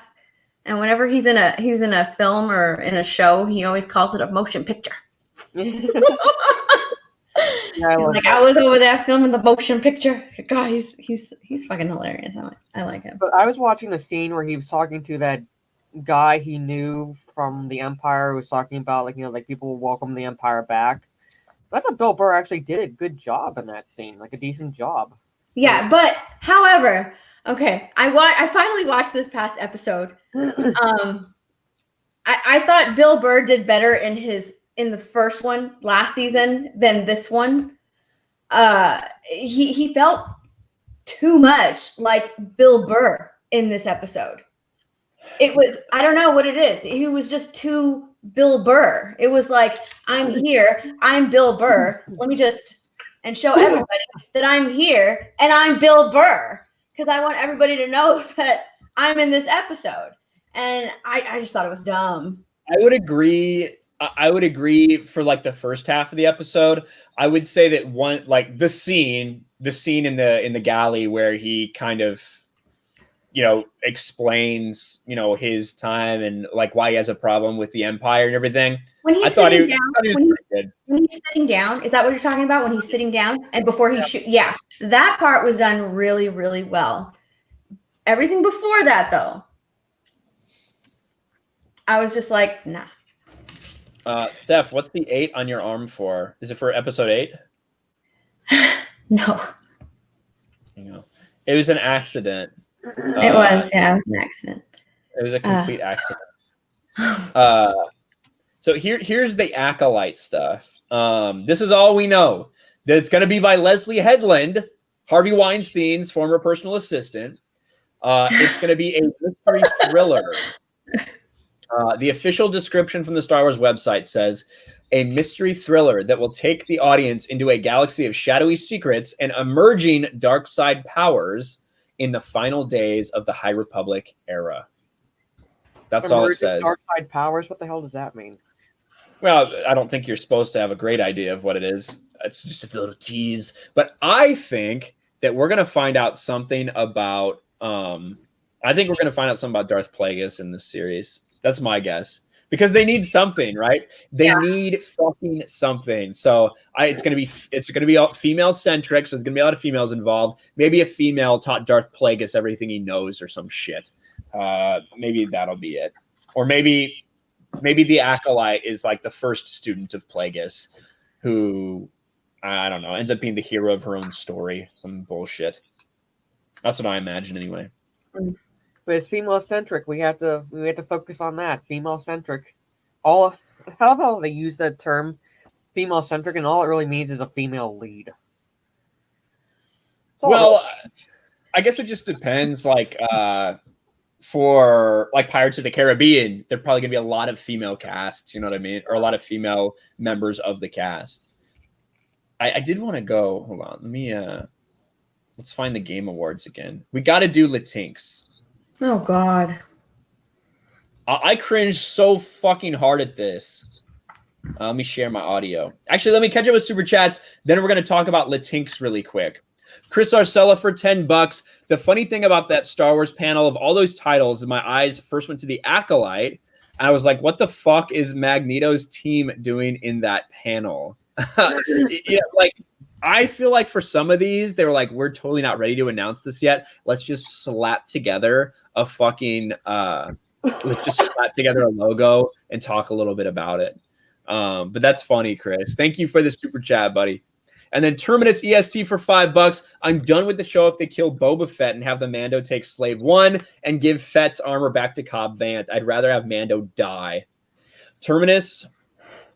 Oh my God. When Mando's ship blew up and he was like walking around the wreckage, you know, I swear to God, in my mind, I was like, I was laughing when he was walking around. He's like, oh, this is going to take me 2 days to fix.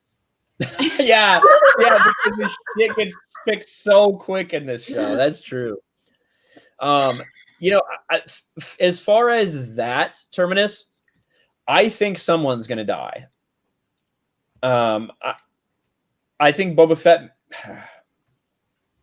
I don't know. I think someone is going to die. But if Boba Fett dies, I don't know if he's going to bring the armor back to Cobb Vanth. What if he gives it to Ming-Na Wen or whatever her name is? Fennec Shand. What if she gets the armor? Oh my God. Probably will. She seems to be ordering him around a little bit, you know, have his trust. They've worked together, all this stuff. What if she gets it? Female Fett. She will. Yeah. Oh no. I wouldn't put it past them. No. I wouldn't put it past like Filoni either. Like Filoni, everyone likes to say he doesn't bring identity politics and shit. He doesn't over the top, but he does. In retrospect, when you hear the man talk about how he loves the idea of the matriarchy subverting the patriarchy in Star Wars, when you hear him talking about fans being mad about female characters, how unfair. Well, guess what? We're going to do it again. Like that's Dave Filoni that said these things. When you hear those things and you look back at Clone Wars and Rebels in retrospect, you realize there's a lot of female empowerment. Whether it's Ahsoka Tano in general, whether it is Satine, right? Duchess Satine, who is the leader of Mandalore, who turned Mandalore from these violent to this violent thing. Dave Filoni retconned them to, oh, they're all just peaceful. It's just Death Watch that are violent. With Satine as the leader of this high society. When you look at Sabine in Rebels and what she is doing, the place that she has in their culture, the kind of things that she accomplishes. When you look at Bo-Katan, how important she is, you start to put all these things together and you kind of realize that there are a lot of, and including Padme's role in the Clone Wars and kind of the way she speaks to people. Not to say that Padme isn't a strong character. She always has been. But I don't think to the point that she was in Clone Wars some of the time. You look at these things, you start to realize, man, Dave Filoni likes putting women into these roles. So don't be shocked. Look at the chat. I shared a photo. I think you're going to laugh at it. What is that? Oh in the chat? Yeah. Oh, I was like looking on Twitter. In Twitter. Or I wasn't looking on Twitter, sorry. Oh. Only 30 seconds. Is that me? That must be me. That's pretty good. That is pretty good. Oh, what the fuck? I just saw that other one of X-Ray Girl. That's funny. All right, let me hit these couple super chats and then we'll move on to Latinx.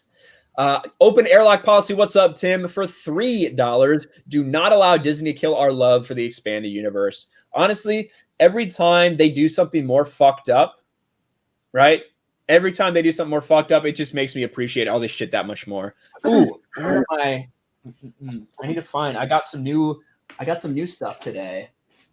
I think I put it over there. I might get it a little bit later. I have some new figures that I want to show off. A No Manor. I got a No Manor figure, which is fucking badass. Mega Gamer 21 2000 for $5. I'm late. Last was 2 explanation. I think Neil is possessed by someone he wronged in the past, and here she is taking revenge by making Neil do dumb stuff. Honestly, he is so obsessed with... So, really quick, Neil Druckmann. All the stories out there of the developers at Naughty Dog, one of the reasons so many of them quit is because Neil Druckmann, once he got in charge of the project completely with no hands being tied, got to do whatever he wanted. Because he wanted to do this all along in Last of Us. He wanted to make it more feminist. He wanted to make it more preachy and shit like that. He wanted to subvert your expectations more. But he had his hands tied because he was partnered with Bruce Straley. He forced Bruce Straley out. Once he got power, it was his way or the highway. He refused to listen to criticism or advice from anyone else under him. And it was either his way or the highway. That's why a lot of people fucking left. Neil Druckmann can't take criticism. Neil Druckmann is a bitch. And that's why you see him be so sensitive about some of these things. You just won, right? You swept the Game Awards, man. Why are you out there trying to stick it to the haters and having it backfire you in a major way? People can tell how sensitive he is. Biggles Mets for $5. Tell Steph she never said anything about the Jason Todd and a Santa hat she wanted me to do. I am upset. Oh my gosh, how unfair. I haven't looked at my Twitter mentions. Is that where it's at? Is it on Twitter? I don't fucking know what you're talking about. I don't know either. I haven't been in my Discord either. So I'll look though. I'll look. All right. Here we go. Let's take a look. Global gaming citizen, Latinx in gaming. Latinx in gaming. Sitting at a 6%. Right around Cutie's numbers.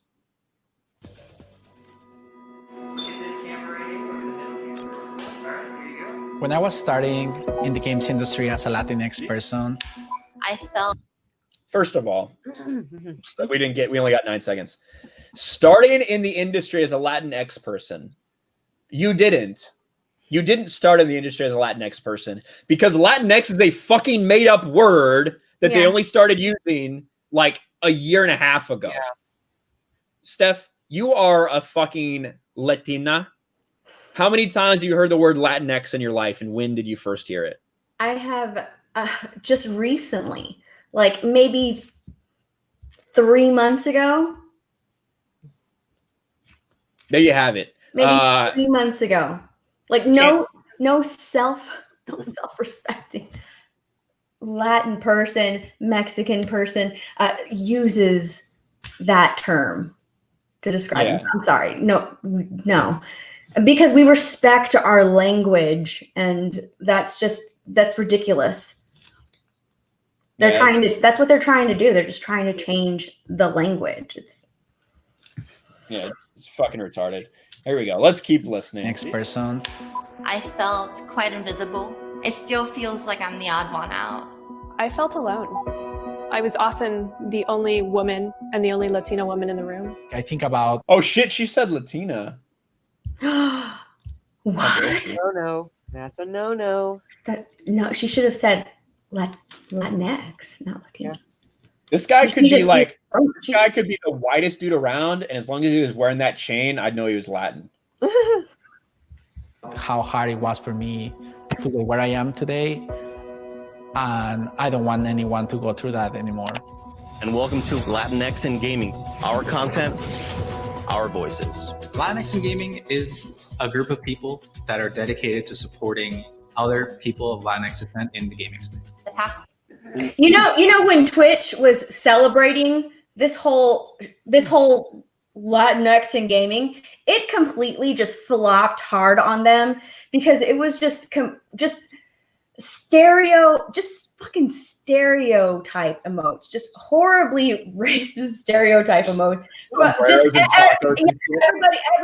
everybody with brown skin is from Mexico, apparently, according to Twitch. Like, it was so fucking stupid. It was so stupid. Imagine if I made an organization that was specifically dedicated to the advancement of white people in an industry. What would I be called? Probably a white supremacist, if I had to imagine. Yeah. But this is okay, though. 3 years, we've just grown from a really small group into thousands. It's not okay. Look at that ratio. Nobody likes that. Yeah. Just about game developers. This is about streamers and students and journalists and marketing and fans. Pave the way for people like me, pave the way for people in our community. Just knowing that there's somebody out there doing what you want to do empowers you to chase it. It's a really beautiful thing. I'm trying not to cry. I was this close. You see this fucker crying? Look at this fucker. It's a really beautiful thing. Really beautiful thing. I'm trying not to cry. I was this close. Oh, okay. These are the same people that have to see themselves on the screen to be able to feel immersed in a plot, basically. Like, they can't empathize. Like, they can't look up to anybody else unless they're also of the Latina or Latino heritage. It's, I don't know. Like I'm a half Middle Eastern. Like, how many Middle Eastern people are in the gaming industry? I don't know. I don't care. The thing is that no one is ever going to see exactly themselves represented on screen. I am never going to see a white person with brown hair that was born in Northwestern Indiana who now lives in San Diego. Like, I will never see someone with all of my life experiences wrapped into one. So by saying that, as long as I see someone that has my fucking skin color, then I'm good, bro. Like, that is so weird. And it's funny that only 33 people like this. Let's make this ratio just a bit worse. Make sure we do our jobs, and we always gotta help out with that ratio there. Latinx in gaming, ladies and gentlemen. God, that is so cringe. Yeah, and that is so cringe. I'm not saying it. Don't call me racist. It's her. I'm allowed to say it. Can you say the N-word? Fuck that shit. No. Oh, okay. I didn't know how it worked, so my bad. But yeah, that's so stupid. That's so stupid that they were just like, I don't want to call myself a Latino because I don't identify as a Latino or a Latina. So Latinx, that's me. X. I don't know what I am. It's just so incredibly stupid because they're trying to change what makes the language beautiful. What they're doing, the purpose of it is to remove the binary gender-based language that is inherently present in Spanish and a lot of languages. Yeah. Because they're trying to remove that because it's offensive to people that don't think there are only two genders. Yeah. A lot of languages, even the classical languages, because I studied a little bit of Greek and Hebrew when I was in high school, and like even then, like there's a feminine and the masculine form of a word. There's always two. And it's like now they want to remove that because it goes back to me saying, like, they always promote the LGBTQ community, but they'd have to remove the B part of that because if they keep it, they're admitting bi means two. There's only two genders. You're only attracted to two types of genders. And it's like they don't follow their own logic. Did you guys see that new definition of bisexual? Yes. Semi-bisexual? Yeah, semi-bisexual is bisexual, but is only attracted to one gender. Yeah. Yep. Which isn't bisexual. I don't know. The hijabi gamer here. Hijabi is only women. Shall we be getting rid of that? Well, not talking about the other two here, but I think a lot of people will be on board. Let's see. All the romantic languages have feminine and masculine names to things. Yeah. Yes, Lord Vader. So Portuguese, straight. French. It's Spanish. straight. but they don't call it straight. It's semi-bisexual. Yeah. I'll find it. Hold on. Yeah, with your life matter, so not gay. It's not gay. Pretty much, it sums it up.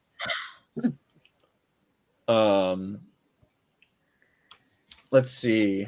I'm trying to find it, but all I can find are people making fun of it right now.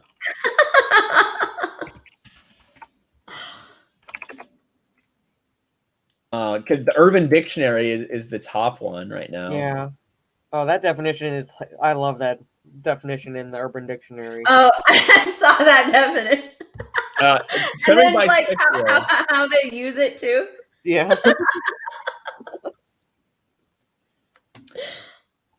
Yeah, let's look at the Urban Dictionary. This is the best one so far. Yeah.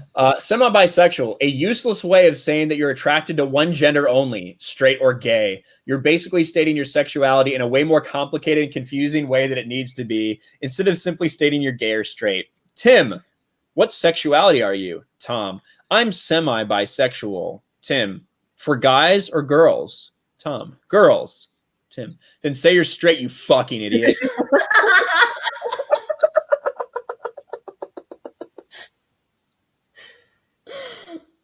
Oh my god. Let's see, wiki. Let's see what the wiki says. Semi-bi is part of the bisexual spectrum. It is when you're bi but love a certain gender. So does that mean that we're part of like the LGBTQ community? Yeah, so Maybe. there's a spectrum now for bisexuality. There's a spectrum. Well, this shit's definitely on the spectrum. That's for fucking sure. I don't fucking know. I don't know what to say anymore. This is the world that we live in, unfortunately. Mega Gamer 21 2000 for $5. Last of Us topic, I promise. I always thought Neil Druckmann's last name was Drugman or Drunkman. Now they fit him perfectly.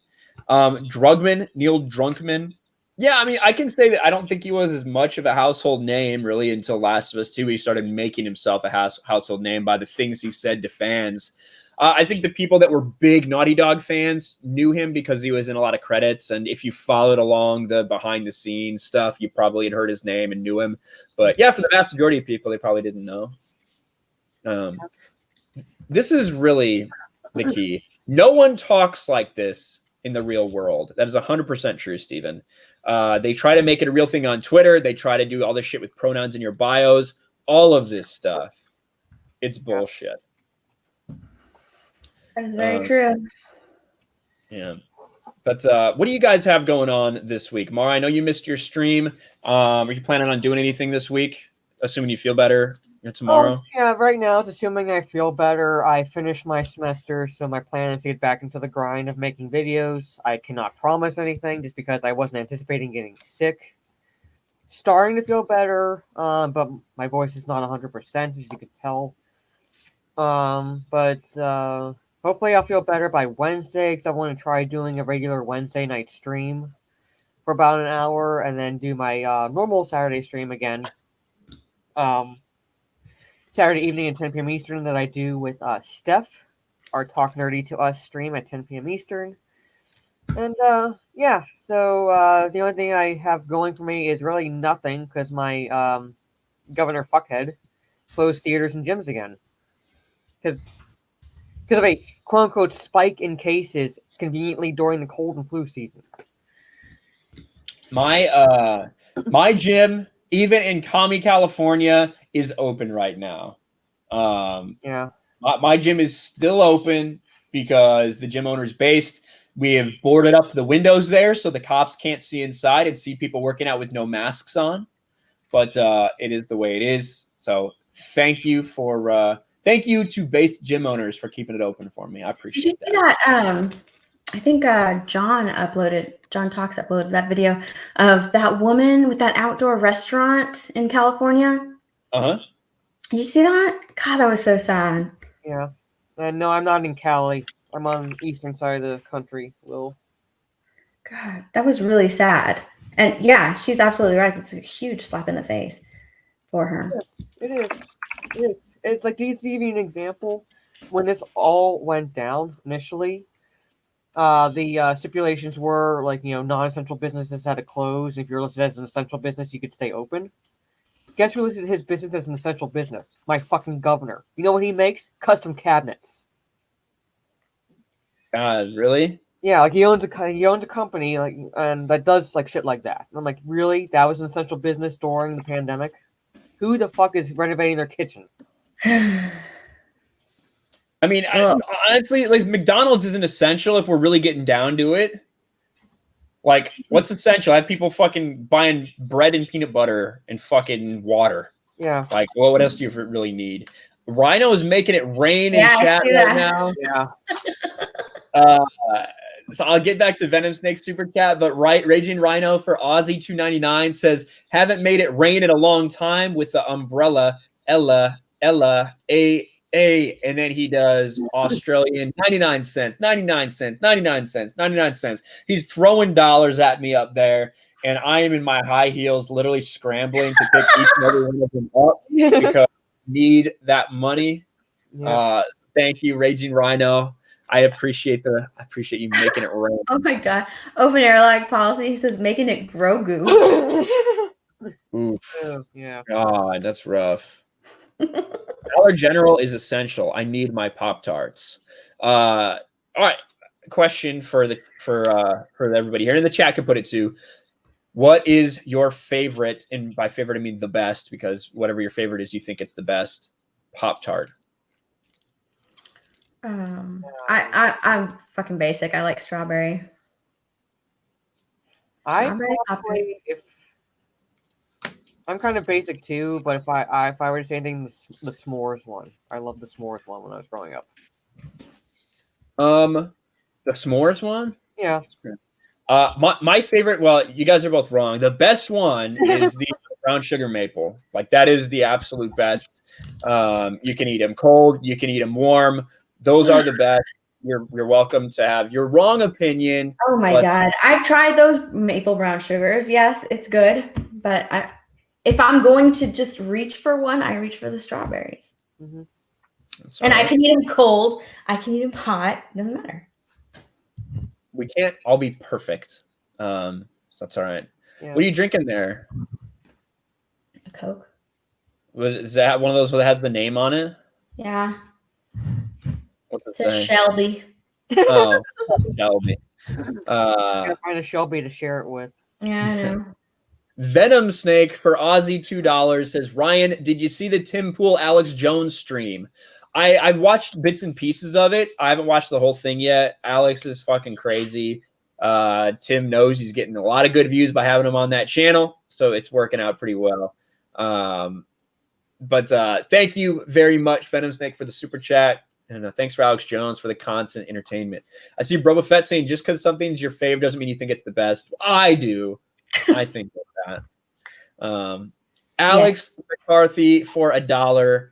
I didn't hear what he's saying, though, because Revenge of the Sith is my favorite Star Wars movie, but I don't think it's the best Star Wars movie. Yeah. That's obviously, Solo. Alex McCarthy for $1. Thank you, Alex. I appreciate it.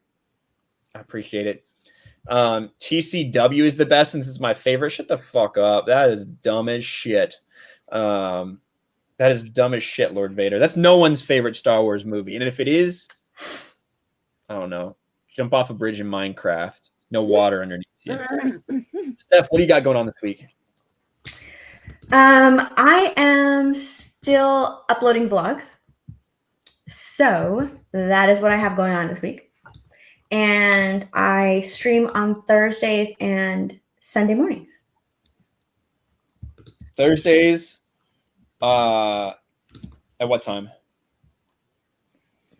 Like Thursday night? Yeah, Thursday night. All right, I said Thursday and Sunday mornings. So I don't think you do Thursday night and Sunday mornings. Yeah. There you go. So make sure to subscribe to My Nerdy Home. Subscribe to Mara Jade as well. And we've got the new number 2 for $3. A little fist bump. Thank you very much, the new number 2. I appreciate that, the little pear-shaped man. And we also have Geek Blend who I think was a member before. Whenever you change your payment, it kind of like renews or whatever, whether it's new or whether you renewed it. I'm not quite sure, but thank you anyway, Geek Blend. I appreciate it, man. Make sure to check out the Raging Geek Jedi channel. The Raging Geek Jedi show on the Geek Blends channel, as well as Raging Rhino's channel and Lost Jedi 22's channel as well. And Tim, Open Airlock, who was in here earlier as well. Neo says, I never catch your Sunday show, always working at my friend's comic shop. Well, if you missed the Sunday show, I do unlist it as soon as the stream's done, so you can check your notifications to rewatch it. Or you can subscribe to my second channel, right? My second channel is just RK Outpost Live. It is in the description of this video. I imagine Steph's about to link it in chat as well. That is where all of my re-uploads go, and I might start posting some clips there. Like, I kind of think I might clip the Latinx reaction that we just did and put it up there, because I think that'd be pretty funny. But we will see. Thank you guys all for this amazing support today. Everybody came out. We had like 750 people at one point, which is excuse me, which is always cool.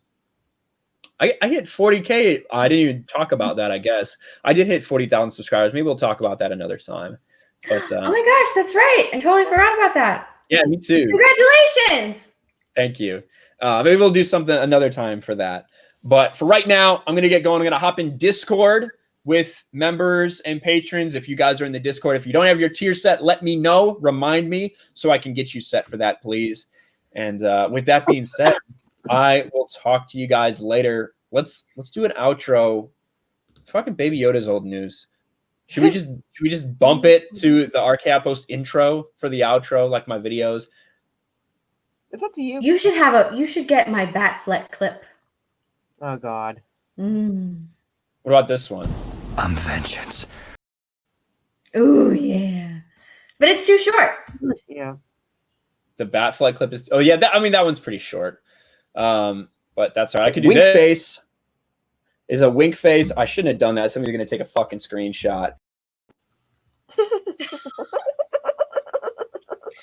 Or we're just do the Arcade 3PO. You know what? We'll do Arcade 3PO. Jay's not here, unfortunately. Jay's doing other stuff, and we haven't been able to do our show lately because of some other things. But let's do the Arcade 3PO. We haven't seen that in a while.